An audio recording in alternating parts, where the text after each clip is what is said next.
from the first day of the war, women has been sexually violated. The Rapid Support Force militia has been entering homes in Khartoum, the capital, and they committed multiple and a large number of rape and sexual violence crimes.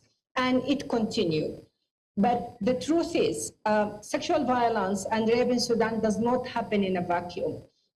It has been happening in the country for over 20 years in Darfur, yet it's exacerbated and became much worse, since the beginning of this war. Our body is being used as a war tool and as a weapon of war. And very true, the women in Central Sudan, they have been committing suicide because they couldn't bear the pain of gang rape and torture they are experiencing at the hand of the armed militia. Wow.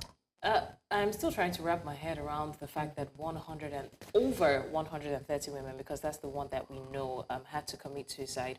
Now, but we also understand that the conflict has displaced over 14 million people, or around 30% of Sudan's population. And this is just one more extremely disturbing incident in the ongoing civil war in Sudan. Most concerning is the fact that women and children are bearing the brunt of this conflict. Are there any other acts of violence that are being committed against the most vulnerable people in the country that we don't know about?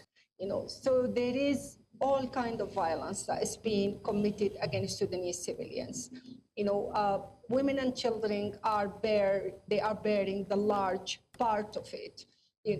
Infrastructure has been destroyed, homes has been looted, markets has been completely destroyed, and civilians has been killed for no reason. Elders and people with disability has also been killed, and jailed.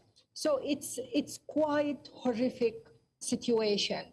The latest cycles of atrocities that's happening right now in Central Sudan between October 21st to date, as we are speaking, is the fact that I think one of the RSF generals has surrendered to the Sudanese National Army. And that has very much upset the members of the militia and decided, to carry an act of retaliations against the population that his faction of the militia was in control of. So they started, slaughtering literally villagers and raping women. And those are really farming communities, fishermen communities.